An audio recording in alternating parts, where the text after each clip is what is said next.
With stories that matter to you.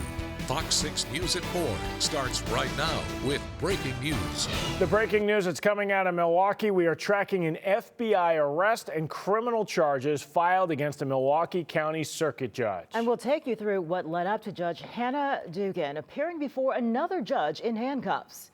We've got team coverage tonight on the investigation, community reaction, and issue of courthouse safety. Let's start with Bill Miston, live with how we got here. Bill? Well, Judge Hannah Dugan is out of federal custody after she was arrested this morning and charged by federal prosecutors and appeared before a federal magistrate judge. And as you can see behind me, a growing crowd of people here at this hour, numbering close to about 100 since the judge's arrest. Now, federal prosecutors charged Dugan today with obstructing or impeding the arrest of a undocumented person and concealing that person to prevent his arrest. Now, this goes back to last Friday. That's when 29-year-old Mexican national Eduardo Flores Ruiz was previously removed from the U.S. in 2013. Now, he was scheduled to appear before Judge Dugan in a county felony battery case. Prosecutors say Dugan was alerted to ICE agents outside the courtroom. Filings say she confronted those agents and told them to go to the chief judge's office down the hall. Prosecutors say Dugan then escorted Flores Ruiz and his attorney through a door that led to a non-public part of the courthouse, eventually getting out into the hallway where agents did see him. But filings say Flores Ruiz made it down from the 6th floor to the street where he was arrested after a chase. Now, today, Dugan appeared before a magistrate judge in handcuffs. The hearing lasted about 3 minutes. Dugan was released with the promise she would return to court. Her attorney, Craig Mestantuono, did not speak to reporters after the hearing today, and we're digging into what's next in the case. We'll have that update coming at 5 o'clock. For now, reporting live downtown Milwaukee, Bill Miston, Fox 6 News. And Bill, what's happening in her courtroom? She's a busy judge. Will she be back in the courtroom on Monday? Yeah, Chief Judge Carl Ashley, who's the chief judge for the 1st Judicial District, said he is not commenting, as judges cannot comment on the pending legal matters, but that her calendar will be covered by another judge. Bill Miston reporting live for us outside the federal courthouse downtown. Bill, thanks. And as you can imagine, reactions are pouring in from across the country and state. Former Milwaukee alderman and current Republican state representative Bob Donovan criticizing Judge Dugan. Judge Dugan has no one to blame but herself if, in fact, these accusations are, accurate. Whenever a judge is arrested, I think it's shocking to most people. But, the average citizen expects their judges to uphold the rule of law. And if, in fact, these allegations are accurate, her behavior was unconscionable. Dugan supporters are also vocal. Her arrest sparked pop-up protests all day. Brett Lemoyne is there with a live look, and Brett, Milwaukee's mayor, is also reacting to the arrest. Yeah, Ben and Kim, there is a large crowd that is still gathered here at this hour at the federal courthouse behind me. There were a number of speakers, about a dozen of them, that took to the steps earlier this afternoon and spoke for about 40 minutes, speaking out about Judge Dugan's arrest and federal charges. They were groups like Milwaukee Alliance Against Racial and Political Repression. This is actually the second protest here today. It's much larger than the first that was held this morning. People are demanding the federal charges against Dugan be dropped. Milwaukee Mayor Cavalier Johnson, meanwhile, called the arrest, quote, showboating and overly dramatic in a press conference at City Hall this afternoon. Johnson lashed out at the Trump administration for arresting Dugan inside the courthouse. He said Dugan is not a flight risk. The mayor stopped short of offering an opinion about Dugan's alleged actions or even Flores Ruiz's deportation. But he did say that the situation creates fear among the undocumented, and Johnson believes it's ultimately an issue of public safety. What they've done is drive away people from participating in what are legitimate courthouse activities. Now, these folks, they may be victims, they may be witnesses, civil case participants, or people who receive traffic tickets. When these folks are driven away, that makes our community less safe. And you can hear people behind me shouting no due process, no peace. It's unclear how long people will be here at the federal courthouse today. Again, this being the second protest taking place here. But there is already another protest that is planned for tomorrow outside the FBI headquarters in St. Francis. Reporting live in downtown Milwaukee, Brett Lemoyne, Fox 6 News. And Judge Dugan's arrest is the latest in the escalating tension between local authorities and the feds over immigration enforcement. Fox 6's Bria Jones continues our team coverage with the bigger picture issue here, Bria. Well, Ben, over the last month alone, we know at least 3 people were arrested after encounters with ICE agents at the Milwaukee County Courthouse complex. The arrest raised concerns for Chief Judge Carl Ashley, as well as local immigration attorneys. They said they're worried about discouraging people from showing up to court, including victims and witnesses. Now, just one day before the arrest of Judge Hannah Dugan, Milwaukee County supervisors addressed this issue. They passed a resolution committing to keeping the courthouse safe for everyone. Sentiment shared by County Executive David Crowley in a press conference today. The Milwaukee County Courthouse is a public building, and my administration remains in active conversations with our partners to ensure that the courthouse is not only safe, but serves the community and be a safe space for the community. The resolution passed by county supervisors calls for a collaboration between the county executive, the chief judge, as well as the sheriff's office. So how does this collaboration work now that a judge has been criminally charged? Well, stay with us as we explore that question tonight right here on Fox 6 and our Fox Local app. Ben? The story continues, Bria, thanks. And the story has generated a lot of reaction from officials across the city and state, even the country. This is a national story now. Visit the Fox Local mobile app to read through those statements and watch the complete news conferences with the Milwaukee mayor and county executive. The Wisconsin Interscholastic Athletic Association approves an NIL deal for high school athletes. This means high schoolers should be able to profit off their name, image, and likeness. A vote on the policy fell short last year by 26 votes. These NIL deals are already in place at the college level, including at schools in Wisconsin. We got an update to lead remediation efforts in Milwaukee Public Schools. Students returned inside the building at Fernwood Montessori today. This after the school passed its lead clearance check. District Superintendent Brenda Casellia says she's excited for students to return inside the building, but there is still more work to be done. Having safe and welcoming environments for children to learn is just basic. And the age of our buildings is 85 years. And the age across the nation is 49 years. And so we have a lot of work to do within the district for our buildings to make sure that they're safe, make sure that they are good and comfortable learning environments for our children so that they can get everything that they need and deserve. Fernwood is one of the 3 schools that closed for remediation back in March. Starm's Early Childhood Center is expected to open by the end of the month, while La Follette needs another week for cleanup. And let's get you caught up on the weather. It's a little breezy out there, Steph. Breezy, a little dreary to say the very least.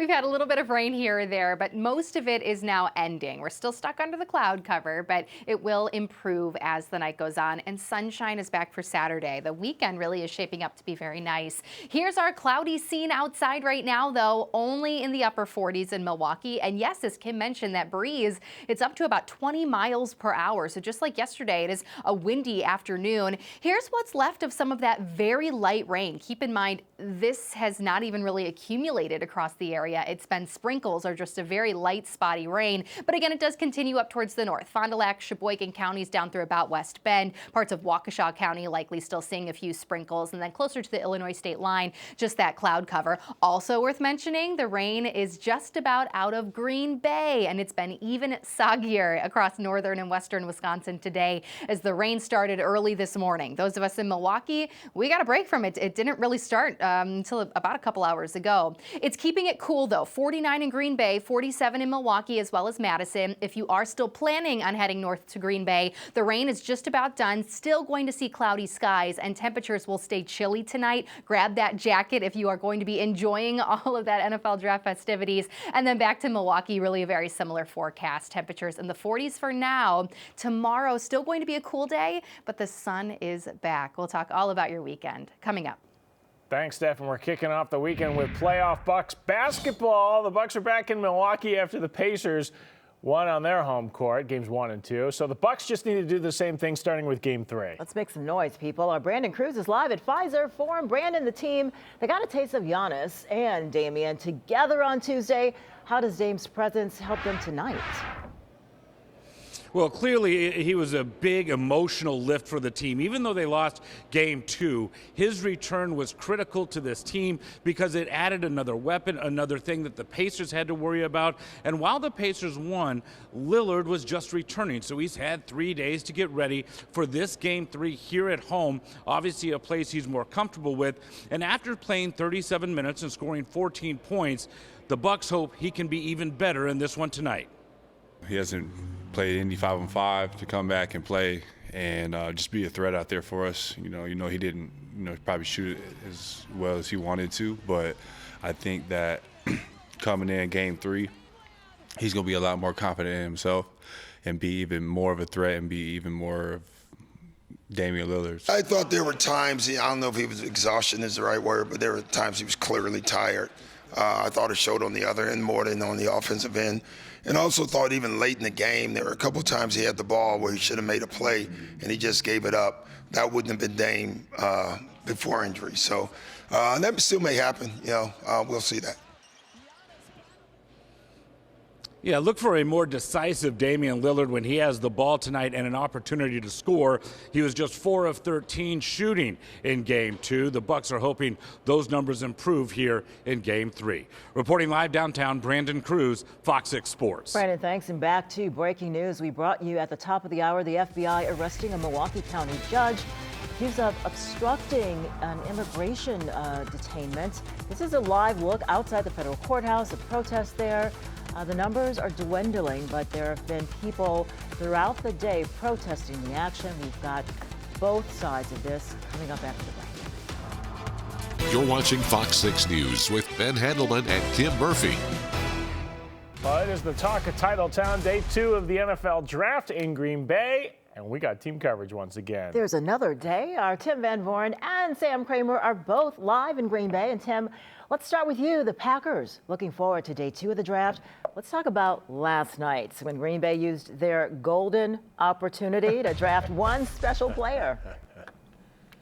You're exactly right, Kim and Ben. This is where we are, a night to remember in Green Bay, no question about it. Not just for the player involved, Matthew Golden, but for the whole city, for Packer fans everywhere. I think for the NFL as well. Some of the images you saw last night are just going to turn into iconic memories, no question about it. It was a priceless Packers moment, let's face it. Huge crowd outside, all the folks waiting for that Packer pick at number 23. Mark Murphy, the team president, gets to announce the selection, and it is a wide receiver for the first time in more than 2 decades. Matthew Golden, the selection. He's out of the University of Texas, and the experience not lost on the principals.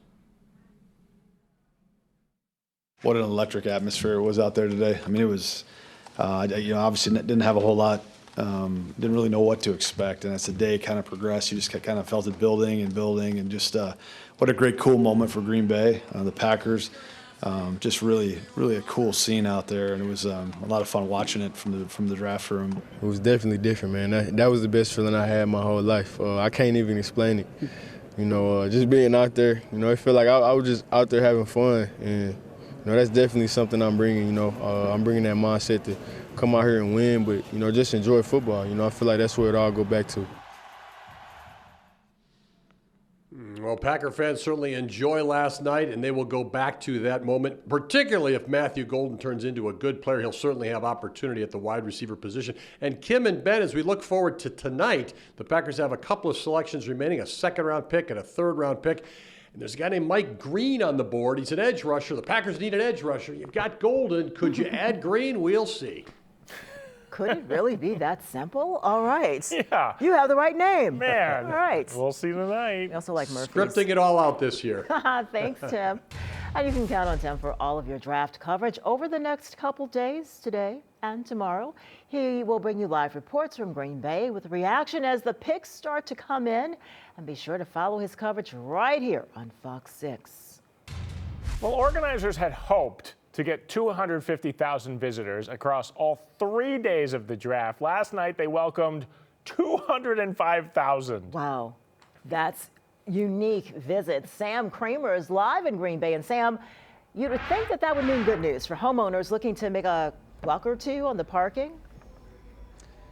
Right. I mean, think about how this draft has been sold since the NFL announced that Green Bay was going to host the 2025 draft. It was going to be big for everyone, for Green Bay, Madison, Sheboygan, all the way down to Milwaukee, right? And in some ways, it is. But if you walk around Green Bay like we did, even during the rain today, not everybody saw that kind of boost to their revenue, at least that they hoped they would. And looking at the parking prices from yesterday, the cheapest house that we could find to park in someone's front yard was $100. And today, most of those homes actually dropped down to about $50, and that seems to be bringing them more luck on this day 2 of the 2025 NFL Draft. We found a family tailgating inside the garage after all 17 of their spots were allocated. They say they're happy today's going better after describing night 1 like this. There's not a whole lot of car traffic down this way, a lot of foot traffic. So we didn't get a whole lot of cars. We had a number of regulars that had reserved, from people that park here during the regular season. So they'd reached out ahead of time and we saved them spots, but that was pretty much all we had. And that's kind of the baffling part to it. There's more people that have been in Green Bay than ever before, and yet all these homeowners looking at their front yard saying, where's all the money that's supposed to be coming in? Well, part of the reason for that, chatting with several neighbors that live around the Titletown district, is that the way that the police are funneling traffic off the freeway, they're actually turning it away from Lambeau much earlier than they would than a game day. They think that has a part to it because a lot of people are coming to town that don't necessarily know the neighborhood as well as locals do. Maybe they don't know how close they can get. We'll hear more from some of those homeowners hoping that things turn around here just like the weather does at the 2025 NFL Draft. For now, we are live in Green Bay. Sam Kramer, Fox 6 News. Sounds good. Thanks, Sam. Now the teams are locking in names. We're going to get the chance to dive deeper into the Packers' selections. Learn more about the Green Bay Draft picks tonight and in the days ahead. If you'd like to see what you've seen or see more of it, the Draft Campus, everything you need to know, fox6now.com, and of course the Fox Local app.